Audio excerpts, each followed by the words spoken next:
concisa, de uma forma muito objetiva, sobre essa matéria, realidades da nova criação. Obviamente, eu não tenho a pretensão de falar todo o assunto, porque essa matéria, ela é como as outras do Rema, são ensinadas em 7 dias. Então, você já foi no supermercado onde tem lá uma pessoa te dando produtos para degustar? Tem lá um panetone, enfim, bolo. Então, você só pega um pedacinho, né, para experimentar. Então, hoje vai ser só uma degustação dessa matéria. Eu quero dar um resumo, mas eu focarei nos assuntos, nos tópicos básicos, relevantes, e que abrangem essa matéria. Mas deixa eu me apresentar primeiro. Eu sou aqui mesmo de Guarulhos, eu sou professora do Rema. Esse ano eu completo 21 anos ensinando no Rema. Eu comecei em 2004, Soninha foi minha aluna em 2004, com essa matéria, Realidades da Nova Criação. Eu sou professora itinerante, esse ano eu completo 19 anos de itinerância. Conheço o Brasil de norte e sul, de leste a oeste. Esse ano eu ensinei 11 matérias e viajei 8 vezes. Então, graças a Deus, Deus tem me dado esse privilégio de ensinar a palavra de Deus para outras pessoas, outros estados. Você não tem noção como essa palavra tem atingido, afetado a vida de muitas pessoas. E eu convido você que não fez o Rema ainda e que deseja fazer, que você depois procure o nosso pessoal que estão de azul, para você obter mais informações, tá? Queridos, como introdução, quando nós perguntamos para os crentes, de forma geral, né, perguntas simples, você pergunta para um crente: você sabe o que é ser salvo? A maioria dos crentes, eles respondem: bom, ser salvo é ter os meus pecados perdoados. E é certo, é verdade. Ou ser salvo é, quando eu morrer, eu vou para o céu. E não sei por que a gente fala tanto em céu, lá no céu, vou morar no céu, se quando nós formos arrebatados, nós ficaremos no céu apenas 7 anos. Porque depois nós voltaremos para reinar juntamente com Cristo, após a grande tribulação, no período do milênio.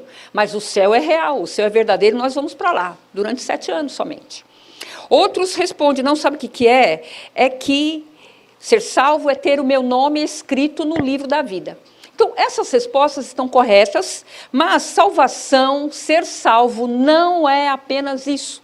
Não é apenas ir para o céu, que já é muito. Não é apenas ter os pecados perdoados, que também já é muito. Não é ter o nome escrito no livro da vida, que também já é muito. Mas salvação, essa palavra salvação abrange muito mais áreas, aliás, todas as áreas da nossa vida.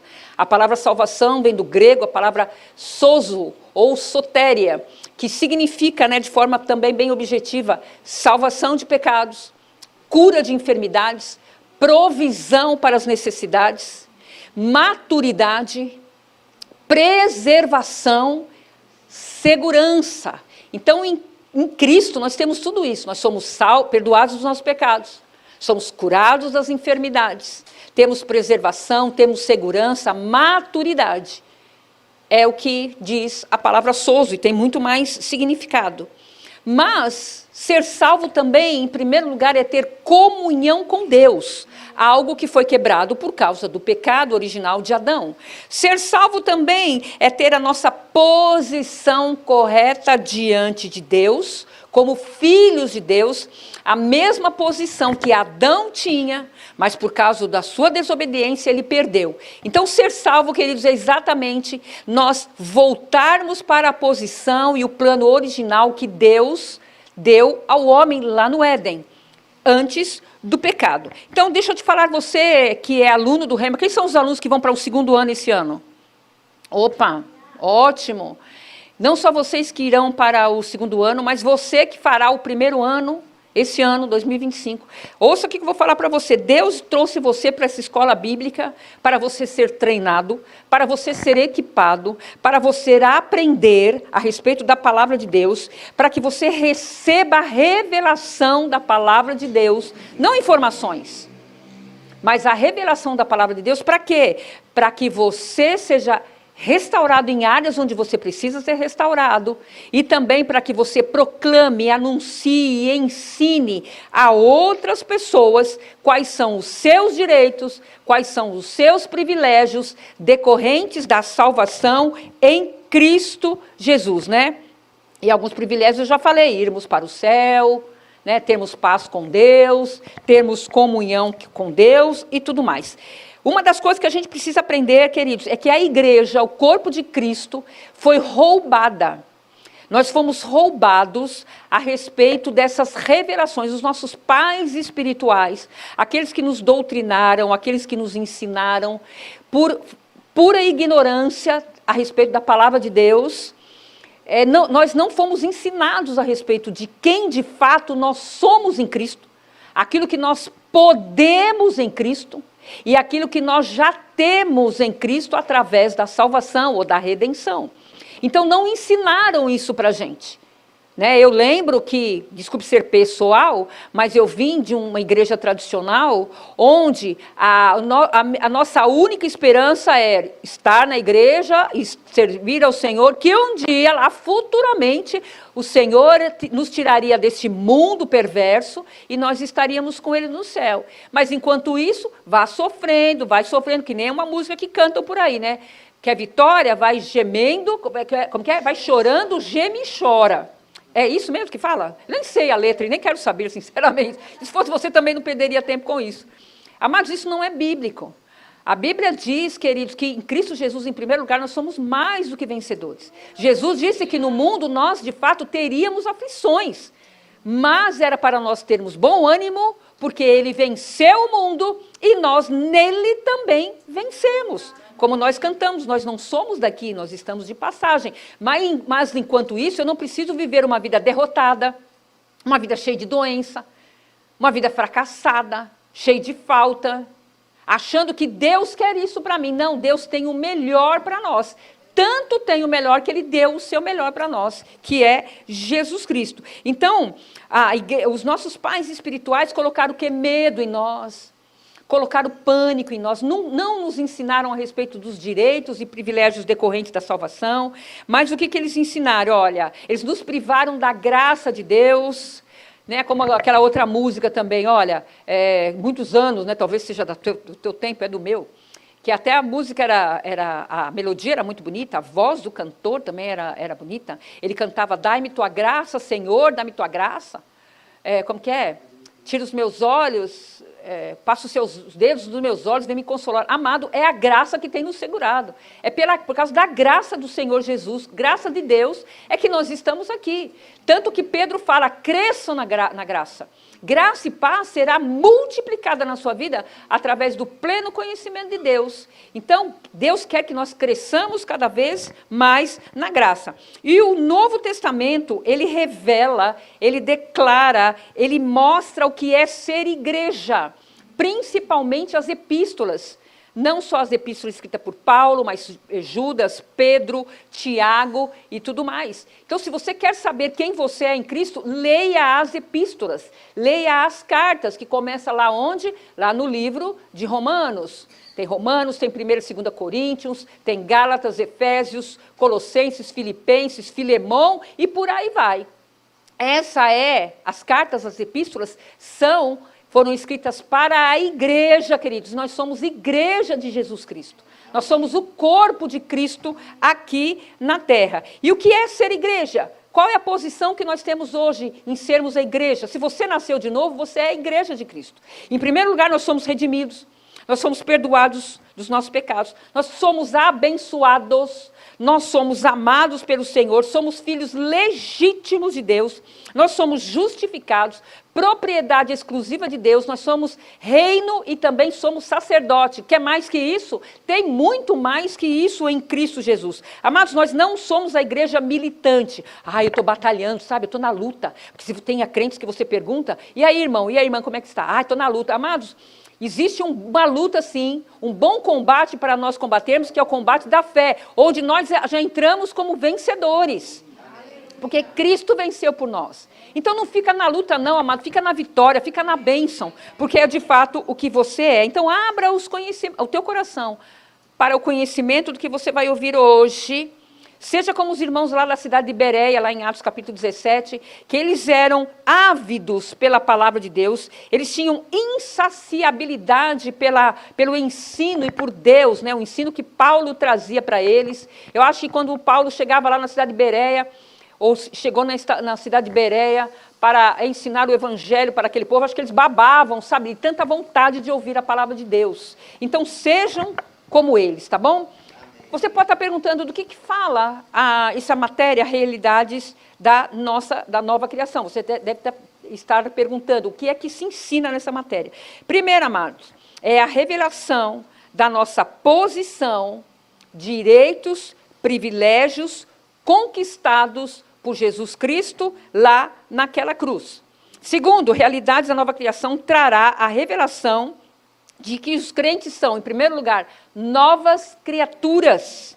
Eles são, tudo aquilo que eles podem em Cristo já está disponível, tudo aquilo que eles têm em Cristo já está disponível, e tudo aquilo que eles são em Cristo já está disponível. Eu me lembro que uma vez lendo um livro, ou ouvindo alguém ministrando, a respeito de um homem, pastor e escritor chamado John Stott. Não sei se você já leu o livro do John Stott. Ele tem comentários da Epístola de Gálatas, ele tem comentários do livro de Atos. Ele é muito bom.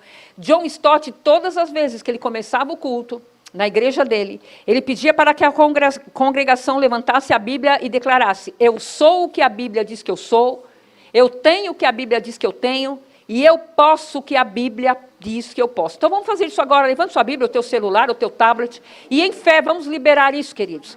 Diga assim: eu sou o que a Bíblia diz que eu sou.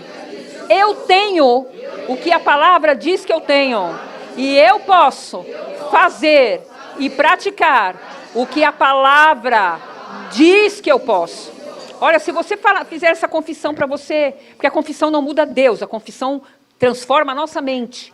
Todos os dias você vai ver que você é o que ela diz que você é, que você tem aquilo que ela diz que você tem, e você pode fazer aquilo que ela diz que você pode. Realidades da nova criação também, ela toca principalmente em 3 doutrinas teológicas, que você aprenderá isso em sala de aula. E quais são essas 3 doutrinas teológicas? Em primeiro lugar, hamartiologia ou amartiologia. O que é isso? É a doutrina a respeito do pecado. Essa palavra hamartiologia é dividida em 2 palavras gregas, que é hamartia, que significa pecado, e logia, ou logia, que significa estudo.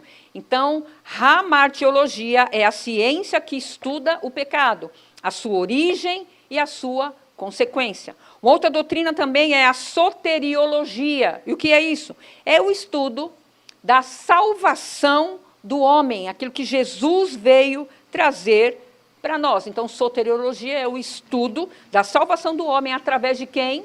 Através de Jesus Cristo. E, por último, cristologia, que é o estudo das doutrinas de Cristo e também da vida de Cristo, a sua vinda, a sua vida, o seu ministério, a sua morte, a sua ressurreição, antes a sua encarnação, é encarnação, tá, amados? Não é reencarnação não, tá bom? Depois também a sua ressurreição e também a sua ascensão e o ministério atual de Jesus Cristo.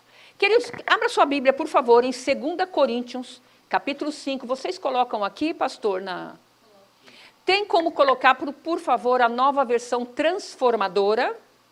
Se não, pode ser a ARA mesmo. 2 Coríntios, capítulo 5, versículo 17. E eu, para ganharmos tempo, você está pronto para ouvir a palavra de Deus, amados? Temos muitas coisas boas para falar nessa noite a respeito dessa matéria.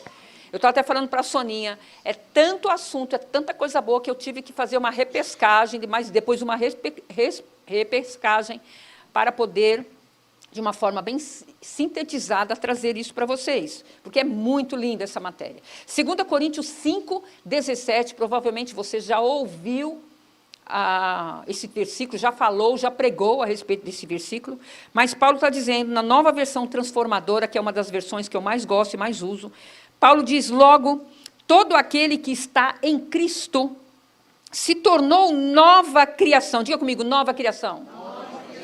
A velha vida acabou e uma nova vida teve início. Na versão amplificada, que ainda infelizmente não temos no Brasil, que é a versão em inglês amplificada, diz assim: portanto, se alguma pessoa está enxertada em Cristo, o Messias, ela é uma nova criação, uma criatura completamente nova.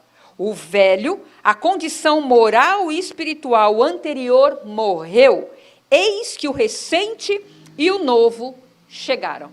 E o interessante é que essa palavra que Paulo usa, nova, ou nova criatura, ou nova criação, é a palavra grega kaino, que significa não usado, não surrado, incomum, recentemente feito, de um novo tipo e sem precedentes. Eu gosto de uma versão que diz que aquele que está em Cristo é nova criatura, ou seja, uma criação inédita.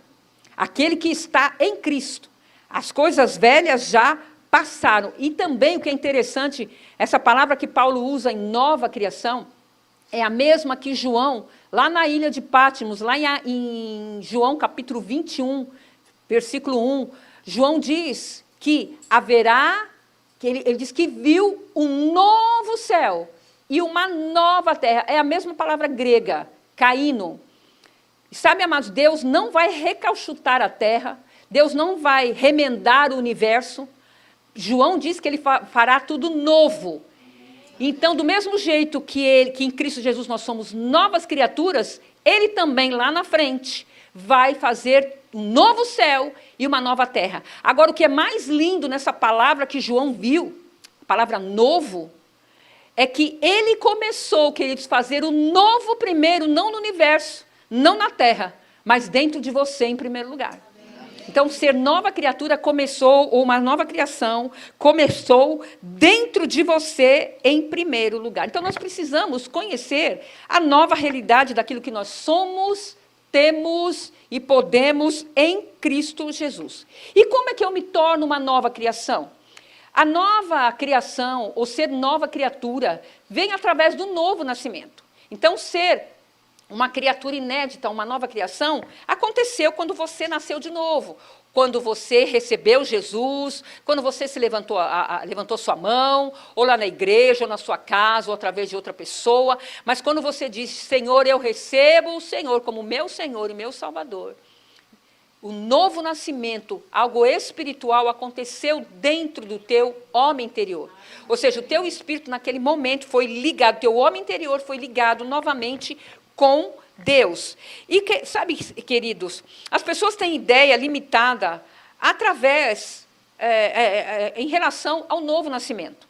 Muitas pessoas falam assim, olha, antigamente eu praticava o budismo, ia lá para o espiritismo, ia lá para a macumba, mas agora não. Agora eu vou para a igreja evangélica todos os dias. Outros dizem assim, olha, agora eu vou na igreja, eu conheço a Bíblia, porque antigamente eu andava com terço. Eu ficava lá rezando o terço e as novenas. Outros dizem, olha, agora, antigamente eu ia na igreja católica, mas agora estou indo lá, estou no meio dos protestantes, dos evangélicos. Então, eles acham que estar em Cristo, ou ser nova criatura, é isso. Mas, queridos, ser nova criatura é questão de natureza. A natureza do pecado, quando você nasceu de novo, quando você aceitou Jesus, foi arrancada de você. 1 Pedro 1,23, Pedro diz que nós fomos regenerados pela semente incorruptível da palavra de Deus, que é viva e que permanece. Então, algo sobrenatural aconteceu dentro de você quando você nasceu de novo. Talvez você nem entendeu o que estava acontecendo naquele momento, mas algo aconteceu. E eu gosto de perguntar para as pessoas, quando aceitam Jesus, o que você está sentindo agora? Né? Muitos falam, eu estou sentindo uma paz, eu estou sentindo uma coisa que eu não sei o que é. Amados, o que aconteceu?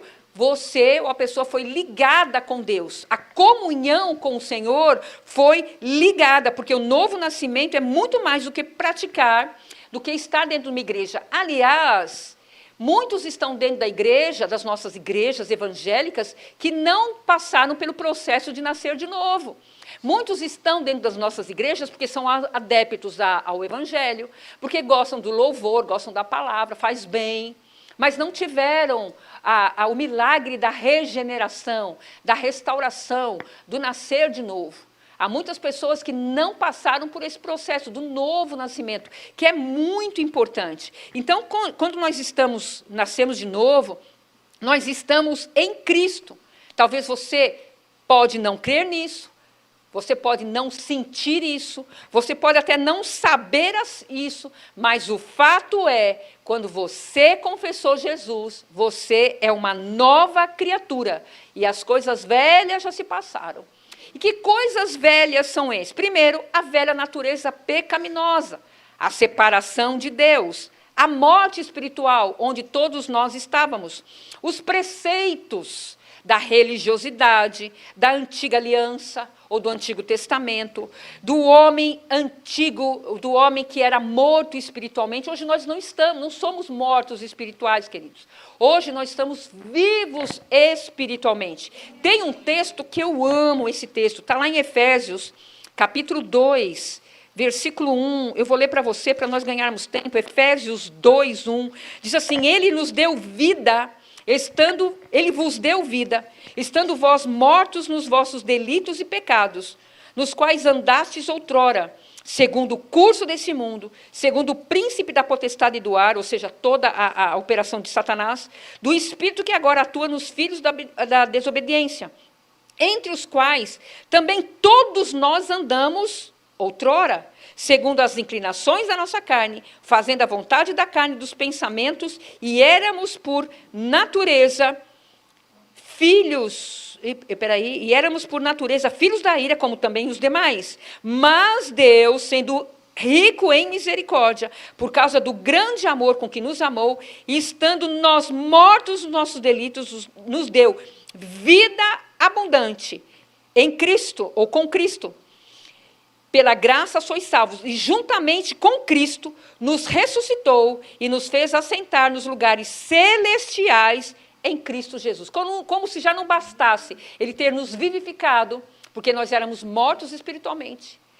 Como se não bastasse a graça e o amor dele na nossa vida, ele ainda nos colocou assentados nas regiões celestiais, juntamente com Cristo. Ou seja, quando o problema vier na tua porta, amados, não olhe para o problema, olhe para o lado que você vê Cristo assentado juntamente com você, e você assentado juntamente com ele. E essa preposição que Paulo usa aqui, em Cristo, indica um local, um tempo e um estado. E é o estado que você está como nova criatura. Colossenses 3,3, não precisa abrir, Paulo diz, porque vós morrestes, ou porque morrestes, e a vossa vida está oculta ou escondida com Cristo em Deus. Então, amados, você não é qualquer coisa.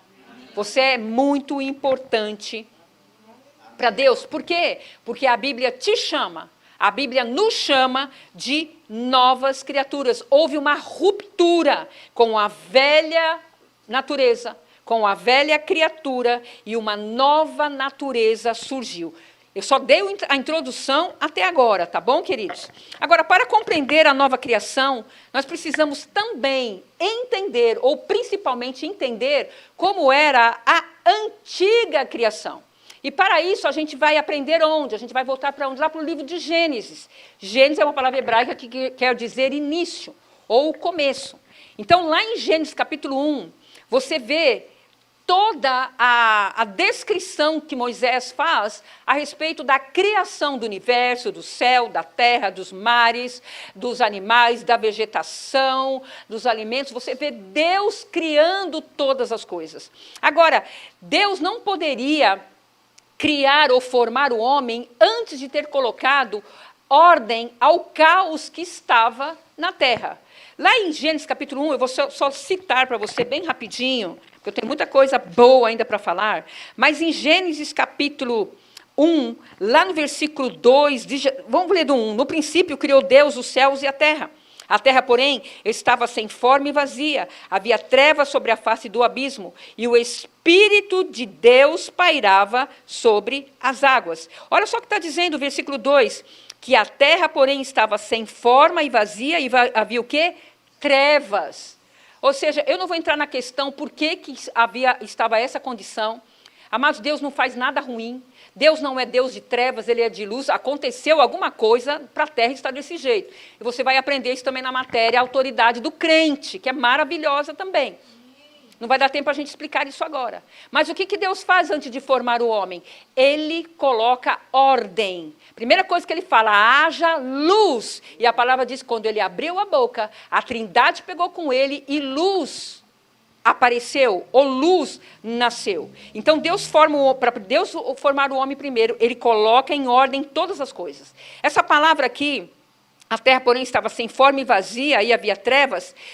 Tem um texto, né, que é mais próximo ao original hebraico, que diz assim, que a terra era um amontoado caótico de trevas aterrorizantes. Então, a coisa estava feia mesmo.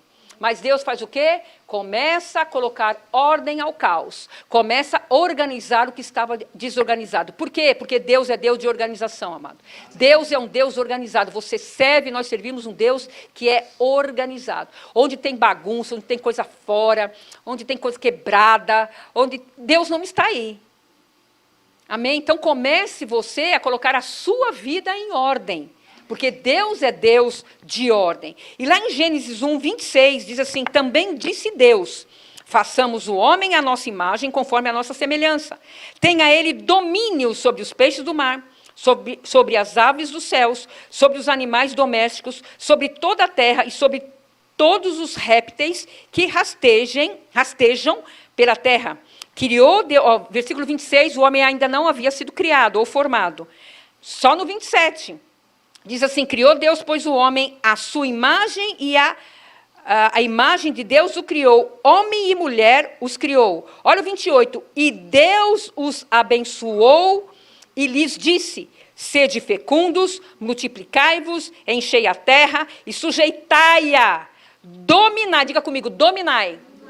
Aí ele fala o que o homem ia dominar, sobre os peixes do mar, sobre as aves do céu e sobre todo o animal que rasteja sobre a terra. Perceba, mas que do mesmo jeito que a Trindade estava envolvida na criação, a Trindade também estava envolvida na formação do homem. Tanto que está no plural, ele disse, façamos quem? O homem. A nossa imagem e a nossa semelhança. O que é interessante nesse versículo é que a imagem diz respeito à aparência. Lembre-se, Jesus veio para decodificar Deus, para revelar Deus. E como é que ele veio? Como homem.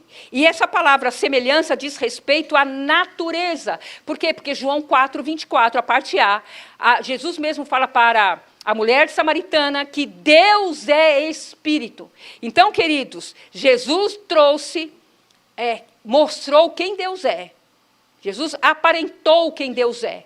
E a natureza, queridos, nós somos espirituais. Deixa eu te falar para você, nós precisamos perder o costume de falar que nós somos alma, corpo e espírito. Não, a ordem está errada. A ordem correta é, nós somos espírito, temos uma alma, mente, vontades, emoções, e habitamos dentro de um corpo. Então, em primeiro lugar, você é um espírito, como Deus é espírito. Tanto que Paulo diz que aquele que se une ao Senhor é só um espírito com ele.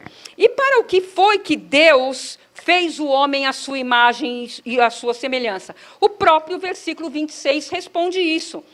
Também disse Deus, façamos o homem à nossa imagem, conforme a nossa semelhança, e tenha ele domínio. Diga comigo, domínio. Ou seja, Adão foi formado, colocado no lugar perfeito, um homem perfeito, colocado no local perfeito, no Éden. Éden significa, um dos significados é lugar de plenitude, lugar de abundância, local de presença. E esse homem perfeito foi colocado lá no Éden, para ter domínio sobre toda a circunstância, sobre toda a natureza. E essa palavra domínio, ela é a palavra radá, no hebraico, que significa autoridade para governar, reinar, administrar, liderar, comandar, ter controle, exercer autoridade. Ou seja, amados, Deus fez um homem perfeito. No Éden, Adão não tinha doença. Deus não formou o homem com anomalias. No Éden, o homem não tinha falta de nada. Muito pelo contrário, ele era provido em tudo. Amém, queridos? E Deus fez o homem para que ele exercesse autoridade sobre todas as circunstâncias. Deixa eu te falar algo, amados. Quando você nasceu de novo, a autoridade do nome de Jesus voltou para você. E você tem que começar a aprender a usá-la. Não deixa Satanás fazer o que ele quiser na sua vida, não. Porque a autoridade já nos foi dada. John Bevere, ele fala num dos livros que quando o crente não usa a autoridade, no nome de Jesus, que nós já temos direito, o Satanás vai roubar essa autoridade de você, vai te cegar e vai usá-la contra você. Então você não vai deixar o diabo fazer a festa dele, a festa da pipoca e do morango na sua vida. Você, quando estiver doente, fala, não, Satanás, no meu corpo, não. Quando estiver em falta e escassez, não, doença e miséria não vem de Deus, querido. Amém? Então não aceite. E aquilo que você não domina, aquilo vai te escravizar. Essa palavra domine é a mesma palavra descrita lá em Salmo, capítulo 8. Eu amo esse Salmo. Salmo, capítulo 8. Abre lá, por favor, versículos 3 a 6. Salmo 8. É a mesma palavra, domine. Diz assim, a partir do versículo, Salmo 8, versículo 3. Diz assim, aqui é Davi, dizendo, quando contemplo os teus céus, obras dos teus dedos, e a lua e as estrelas que estabeleceste, que é o homem que te lembre dele, que dele te lembres, e o filho do homem que o visites, fizeste, no entanto, um pouco menor do que Deus. Aqui é a palavra Deus e a palavra Elohim. Algumas versões têm anjos, mas não, no original é Elohim, Deus. Ou seja, deste-lhe domínio sobre as obras das tuas mãos, e sob seus pés tudo lhe puseste. Amém, queridos? Ou seja, Deus deu domínio ao homem. Olha só que Davi está falando, que Deus nos colocou, quando formou o homem, ele revestiu o homem de glória e de honra. Ou seja, Deus deu ao homem um local ou um lugar de destaque a respeito de toda a criação feita por Deus. Essa palavra honra, eu gosto muito, é a palavra kadar, que significa posição de prestígio. Ou seja, Deus fez o homem lá no Éden e colocou ele numa posição de prestígio. Tem um significado também, privilégio e grande peso. Olha só, quando Deus formou os animais, alguns animais ele revestiu com pelo, outro com penas, outro com escamas, não é verdade? Outros com couro, mas ao homem ele não fez isso, ele encapsulou, ele revestiu, ele cobriu o homem com honra e com glória. Então diga comigo, eu não sou pouca coisa. E de fato você não é, queridos. E não só isso, mas ele nos deu força, ele nos deu autoridade para que nós dominemos. E eu vejo pessoas correndo por causa de uma barata, gente com medo de chuva, crente com medo de chuva, está trovejando, já fica com medo. Não, amados, você não precisa ter medo. Você é guardado por Deus. Você pode dominar a barata. Você pode dominar rato. Você pode dominar até cachorro. Porque Ele te deu essa autoridade e esse privilégio. Amém, queridos? E a palavra também diz que Adão era filho de Deus, lá em Lucas 3,38. A palavra também diz que Adão era tremendamente criativo, tanto que ele deu nome em todos os animais. Você já percebeu que um cachorro tem carinha de cachorro? E um gatinho tem carinha de gatinho? Uma foca tem cara de foca, né? Pode ver que Adão não repetiu nem o nome. Por quê? Porque ele era perfeito no local perfeito. E qual eram as características desse local e de Adão quando ele estava lá no Éden? Primeiro, não havia doenças físicas ou psicossomáticas, porque eu nunca vi tanta gente doente mentalmente, emocionalmente, como nessa época. Não aceite, querido. Você pode ter saúde mental, sim. Do mesmo jeito que Cristo, lá naquela cruz, quebrou toda a maldição da lei, e uma delas era doença física, você também pode andar em saúde mental. Outra coisa também, comunhão com Deus no Espírito. Sacerdote e governo, domínio sobre toda a criação, nível espiritual elevado, não havia maldição, não havia condenação, não havia medo em Adão. Adão nunca experimentou nenhum tipo de sofrimento, nenhuma unha encravada. Nada. Por quê, amados? Porque não havia o pecado. E havia entre eles, entre o homem e a mulher, pureza. Tanto que eles andavam nus e não se envergonhavam. E o Satanás e o pecado perverteu até o sexo. Nós vivemos numa época, numa sociedade de tanta degradação moral, como nunca se viu antes. mas havia pureza. Agora, mudanças significativas aconteceram. Lá em Gênesis capítulo 2, volta para Gênesis capítulo 2, nós estamos fazendo nossa coxa de retalho, já já nós fechamos a nossa coxa. A partir do versículo 15, Gênesis 2:15, está escrito: tomou, pois, o Senhor Deus ao homem e o colocou no jardim do Éden para lavrar e cuidar, para cultivar e guardar.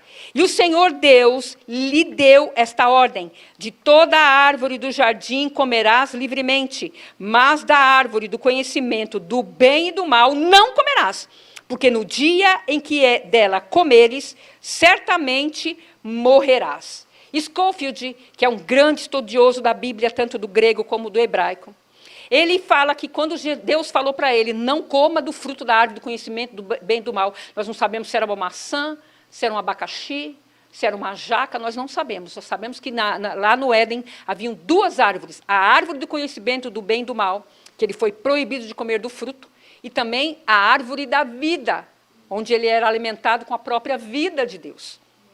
E Scofield disse que quando essa frase, no hebraico, quando o Senhor fala para ele, não coma porque morrendo morrerás, sugere que está no plural. E no original ficaria assim: em morrendo Adão, você vai morrer. Sugerindo dois tipos de morte. Primeiro, morte espiritual, e depois a morte física. Agora, a Bíblia fala de três tipos de morte. A morte espiritual, separação de Deus no espírito por causa do pecado. A morte física, que é o espírito sair do corpo. Tiago 2,26 fala isso, que a morte física é o quê? O espírito deixar o corpo. E também a Bíblia fala a respeito da morte eterna, onde as pessoas que não tiveram Jesus como Senhor vão para onde? Vão para o lago de fogo e enxofre.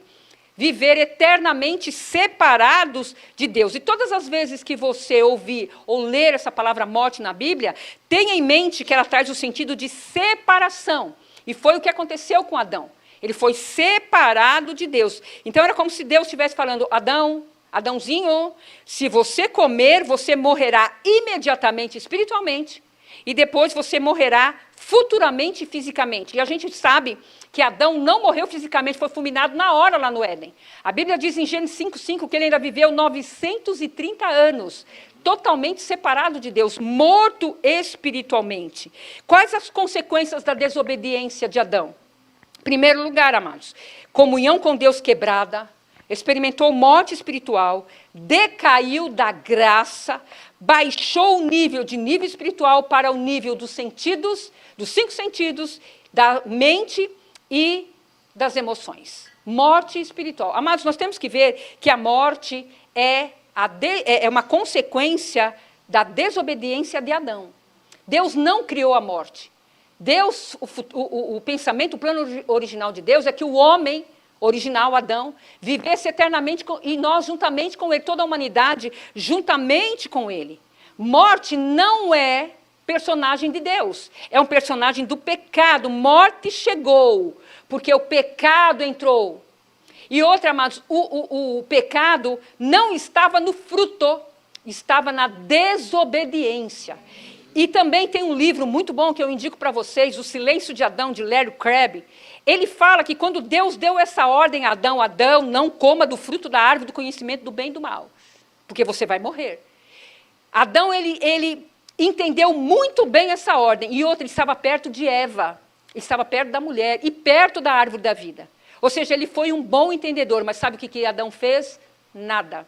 Porque se você for ler o capítulo 3, a Bíblia diz que a mulher vendo, quer dizer, Satanás incorporou lá numa serpente, que a gente não sabe, naquela época, se a serpente era tão asquerosa e repulsiva como hoje, se ela tinha perninha, se ela voava, a Bíblia não fala nada disso, a gente não vai conjecturar. Mas a Eva parou para ouvir uma serpente. E a palavra diz que ela tomou, comeu e deu ao seu marido, porque omisso ele não fez nada. E trouxe o quê? Para toda a humanidade, a morte espiritual. Adão bem que poderia ter falado: não, o Senhor falou para nós não comermos.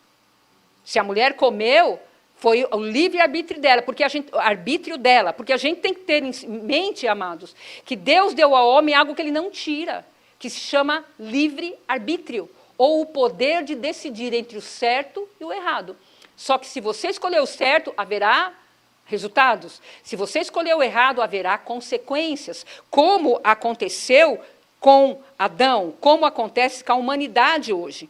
Amém? Então, queridos, Adão e a mulher foram envolvidos por aquilo que João diz lá em 1 João capítulo 2, não precisa abrir, versículo 16 e 17, João diz, porque o que há no mundo, a concupiscência da carne, a concupiscência dos olhos e a soberba da vida, não procede do Pai, mas procede do mundo. Ora, o mundo passa, bem como a sua concupiscência, o desejo de pecar. Aquele, porém, que faz a vontade do Senhor, permanece eternamente. Ou seja, houve uma inspiração maligna ali, mas houve também a concupiscência, o desejo da carne, a soberba da vida e o desejo dos olhos, quando Eva viu aquele fruto. Eles caíram na tentação do diabo. Sabe, amados, muitos crentes que quando acontecem coisas erradas na vida deles, culpam o diabo. Às vezes o diabo nem passou. Não tem nada a ver com isso. Mas a gente tem que ver que existe dentro de nós, e a gente tem que tomar muito cuidado, o desejo de fazer coisas erradas. Mas deixa eu te falar, você como nova criatura, você pode viver uma vida sem pecado. Lembre-se, a nossa vida está oculta em Deus. Sabe, essa mesma 3 áreas que Eva e o marido foram tentados e caíram, Jesus também passou isso lá no deserto, Lucas 3 e Mateus 3, na concupiscência dos olhos, concupiscência dos olhos, soberba da vida, ou seja, o desejo de pecar, também atingiu Jesus, só que Jesus não caiu. Jesus mostrou que um homem cheio do Espírito, porque de fato ele estava cheio do Espírito, a tentação pode vir, mas ele não vai cair. Por quê? Porque ele está cheio de Deus. As consequências do pecado à humanidade foi que aconteceu com eles, sentiram vergonha de Deus, perda da comunhão, como eu já disse, morte espiritual, medo de Deus. Adão nunca experimentou medo, mas a Bíblia diz que ele teve medo e se escondeu. Culpa, condenação por causa do pecado, inimizade entrou no mundo, dor e sofrimento, miséria. A terra foi colocada debaixo de maldição. Hoje existem pragas na lavoura que antigamente não tinha. A morte física foi decretada e o homem perde acesso à árvore da vida. E foi misericórdia pura do Senhor ter expulso os 2 lá do jardim, queridos. Porque na condição que eles estavam, mortos espiritualmente, se eles tocassem na árvore da vida, eles viveriam eternamente mortos espiritualmente. E não haveria mais nenhum recurso para a humanidade. Amém, queridos? Agora, algo mudou. O homem não ficou nessa situação. A Bíblia diz, queridos, lá em Gênesis 3,15, eu vou ler, não precisa abrir, Gênesis 3,15 diz assim, porém inimizade entre ti e a mulher, entre a tua descendência e o seu descendente. Este te ferirá a cabeça, aqui é o descendente, Jesus, e tu lhe ferirás o calcanhar. O que aconteceu quando Jesus estava naquela cruz? Ele foi picado pelo pecado. Todo o pecado da humanidade foi colocado sobre Jesus, quando ele estava naquela cruz. Não admira que o próprio Deus o tenha desamparado. Jesus se identificou com o homem na natureza do pecado. A serpente picou o calcanhar de Jesus, mas Jesus, amados, quando ele morreu e ressuscitou, ele pisou na cabeça da serpente. Deus aqui já estava profetizando a respeito da redenção do homem.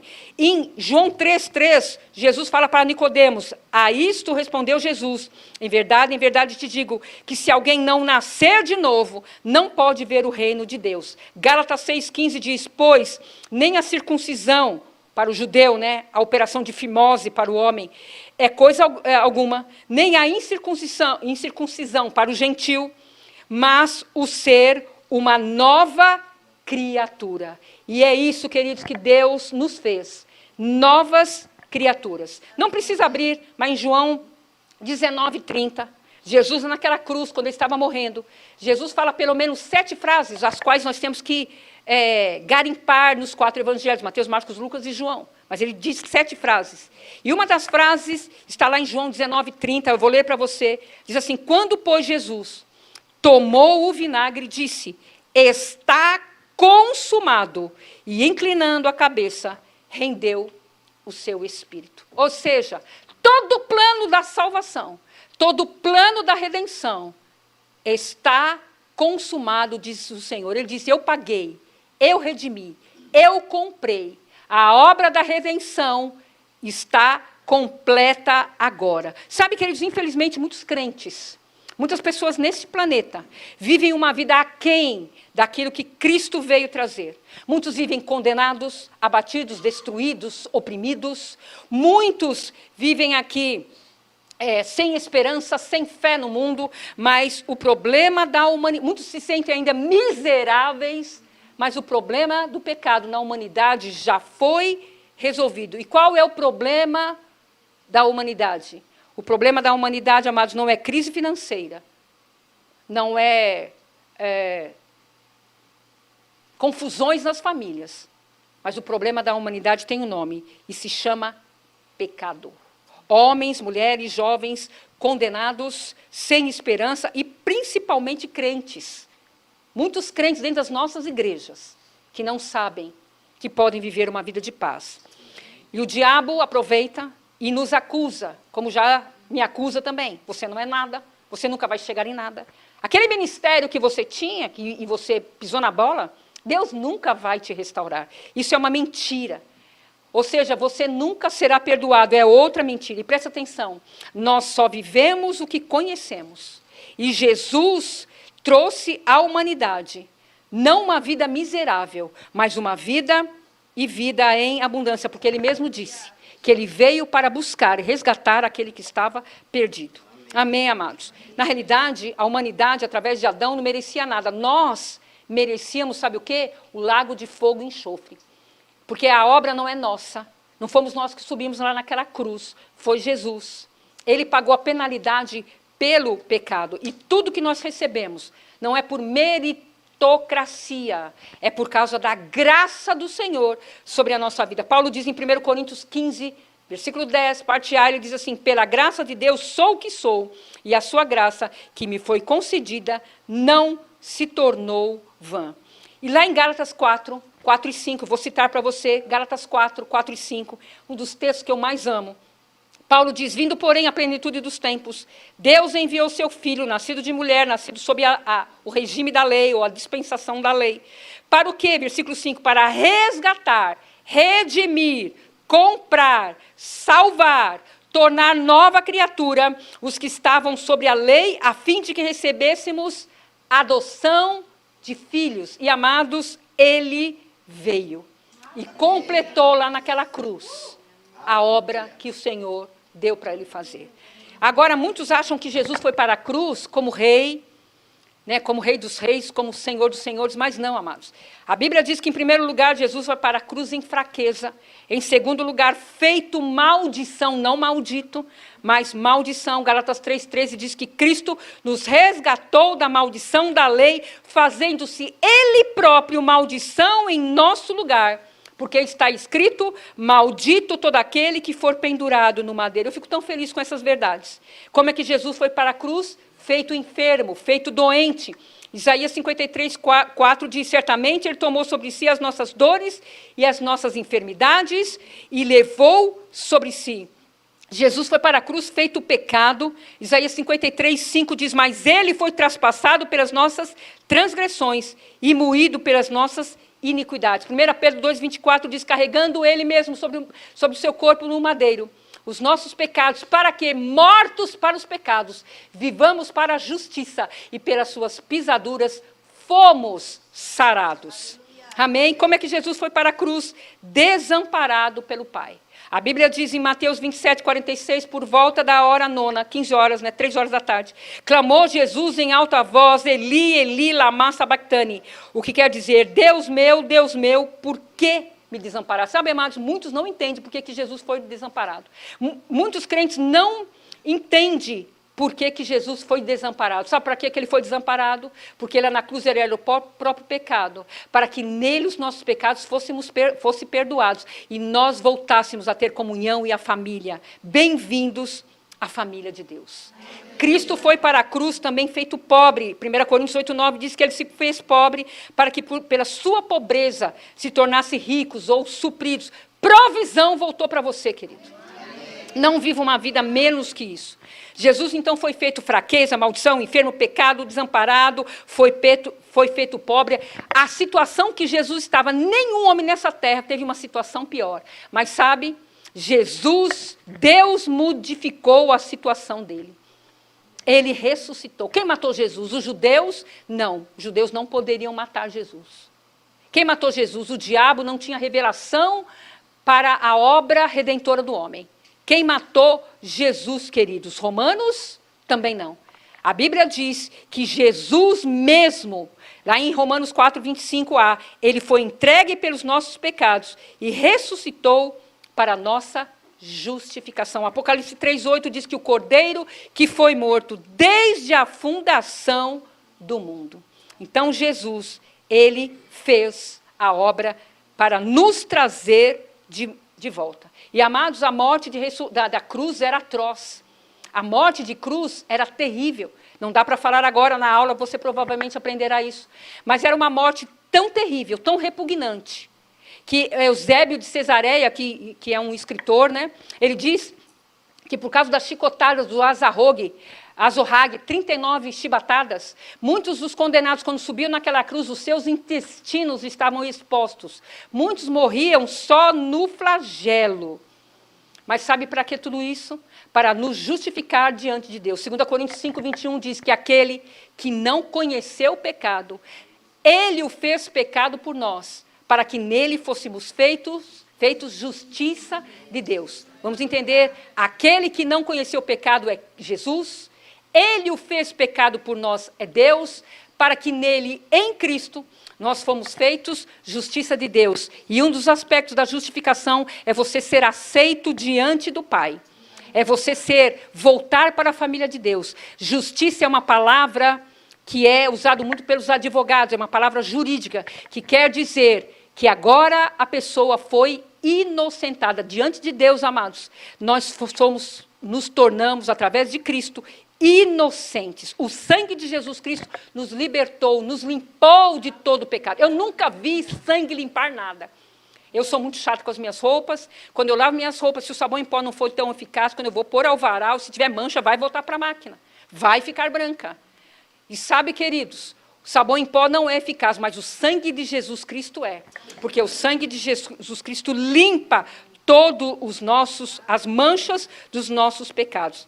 Sabe, seus 6 ou 7 litros de sangue que um homem de 1,70 m ou 1,80 m tem no corpo, de 6 a 7 litros, foi totalmente derramado lá naquela cruz. Para o que, amados? Para nos justificar, para tirar a condenação, para nos trazer saúde, para nos levar de volta. Não é à toa que João Batista, quando está lá no Jordão batizando, que Jesus também vem para ser batizado, por revelação, João diz: eis o Cordeiro de Deus, que tira o pecado do mundo.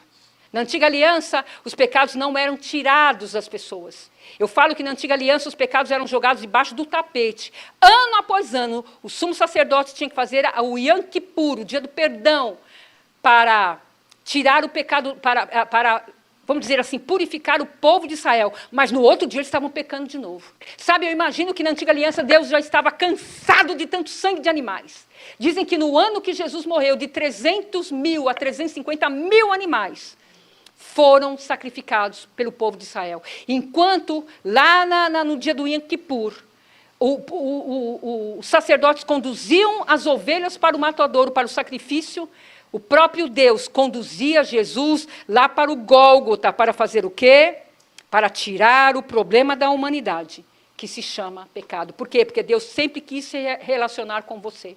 Deus sempre quis. Sabe, amados, uma das pessoas que mais ama o ser humano é Deus. Deus é apaixonado pelo ser humano. Tanto que Ele mandou Jesus. Sabe, uma das coisas que nós precisamos saber é a nossa posição. Gálatas 4:4 diz que na plenitude dos tempos, Deus enviou o seu Filho, nascido de mulher, nascido sobre a lei, para resgatar aqueles que estavam debaixo do regime da lei. Amados, em primeiro lugar, Jesus é a solução para o homem pecador. Atos 4:12, que não há salvação em nenhum outro, ou em nenhum outro há poder para nós sermos salvos, a não ser Jesus. João 14, 19, 30 que nós lemos, está consumado. Essa palavra grega é a palavra tetelestai, que significa eu fiz, eu paguei, eu consumei. Ou seja, queridos, você hoje não precisa mais viver aquém daquilo que Jesus fez por você, porque ele não ficou lá no sepulcro. Se você for lá em Israel, lá na igreja do Santo Sepulcro, ou onde dizem que é o túmulo de Jesus, você não vai ver o corpo dele lá. Tem uma placa escrito em inglês, is not here, he is not here. Ou seja, ele não está aqui. Por quê, amados? Porque ele ressuscitou. E não só isso, lá na cruz ele cancelou o escrito de dívida que era contra nós. E uma dívida não se paga duas vezes. Se ele pagou, você não precisa pagar. Amém, amados? Em Cristo Jesus, você é uma nova criação. E quais são os privilégios? Primeiro, qual é o direito que nós temos hoje em Cristo? Primeiro, o direito à cura. Você não precisa andar doente. Eu acabei de dizer que nós somos justificados. Como é que ele nos justifica diante do pecado? Perdoando pecados. Como é que ele nos justifica diante da miséria e da pobreza? Nos suprindo. E como é que ele nos justifica diante da doença e da enfermidade? Nos curando. Amém. Amado, deixa eu te falar algo que eu aprendi com Thomas Dawson, há muitos anos. Eu fiz o Instituto Bíblico 93, 94. Thomas uma vez falou numa das aulas, quando você se vê curado, cura vem. Quando você se vê próspero, prosperidade vem. Então você precisa se ver através de Jesus. Não é por causa de você, meu amado. Eu sei que a gente ainda tem um caminhão de coisa para arrumar, não é verdade? Eu não vi ninguém aqui com asa de anjo e nem com auréola de santo. Porque nós temos uma caminhada ainda. Nós temos uma mente que precisa ser transformada, restaurada pela palavra. A salvação se deu no nosso espírito, na nossa alma, é através da palavra de Deus. Por isso que nós incentivamos você a fazer o rema. Porque como a nossa querida diz, é um divisor de águas. É virar a chave da nossa vida. Quando você aprende essas verdades. Eu lembro quando eu tive realidade da nova criação com a Georgiana. Eu falei, imagina que eu sou tudo isso. Por quê? Porque eu vim de uma denominação que ensinava para a gente que nós somos o quê? O vermezinho de Jacó. Que nós não somos nada. Mas quando a Georgiana ensinava, eu falava, meu Deus. Deixe essas verdades entrarem dentro de você nesta noite, querido. Qual é outro direito? Provisão. Outro direito, andar em paz. Crente ansioso. Crente roendo unha da mão. Se deixar a unha rói até a unha do pé. De tão ansioso. Crentes com problemas de estômago. Úlcera. Gastrite. Preocupado com o dia de amanhã. Amado, o dia de amanhã nem chegou. Talvez a gente seja arrebatado hoje. Talvez esse culto nem termine hoje. E a pessoa já está se preocupando por antecipação. A Bíblia diz, lance sobre ele todas as vossas ansiedades, porque ele tem cuidado de vós. É tempo de nós começarmos a crer na palavra de Deus, e é tempo de nós começarmos a praticar a palavra de Deus. Amém? Um dos benefícios que ele trouxe, vários benefícios, queridos, o privilégio de estar em Cristo é ser filho de Deus, é ser justiça de Deus, é poder andar em fé, é ter orações respondidas. Oração de incrédulo não recebe nada. Oração de vermezinho, de ai, Senhor, eu não sou digno nem de entrar na sua presença. Então, amado, você é digno de entrar na presença dele. Ele te colocou lá nessa posição. A Bíblia diz em Hebreus 4:16, entre com ousadia na sala do trono, para achar graça e misericórdia que vem dele. Então seja corajoso. Deus gosta de gente corajosa, amado. Deus não conta com crente fracassado, com crente que um dia está em pé, outro dia está lá no chão, um dia está lá no monte, outro dia está no vale. Ah, porque Deus é Deus de monte, é de vale. Não, amados, nós precisamos aprender a andar em fé. Praticar aquilo que nós temos ouvido a respeito de fé. Um outro privilégio é andar em paz, é ser guiado pelo Espírito Santo. Paulo diz que os filhos ruios, experimentados, aquele que tem o caráter de Deus dentro dele, é que são guiados pelo Espírito Santo. Há outros assuntos nessa matéria, como a criação do homem, com mais detalhes, a queda do homem, a obra substitutiva de Jesus, a identificação de Jesus com o homem na condição de pecado. também a encarnação de Jesus, os efeitos da obra redentora de Jesus, o ministério de Jesus hoje, porque Jesus não está no céu engordando, ganhando barriga, Jesus ainda tem um ministério, ele é nosso intercessor diante do Pai. Então, quando você ora e está intercedendo por você, ele vai diante do Pai e diz: ei, Pai, ó, a Esther está pedindo segundo a tua palavra, vamos conceder. Amados, uma das coisas que Deus quer é que você seja pleno e completo em tudo.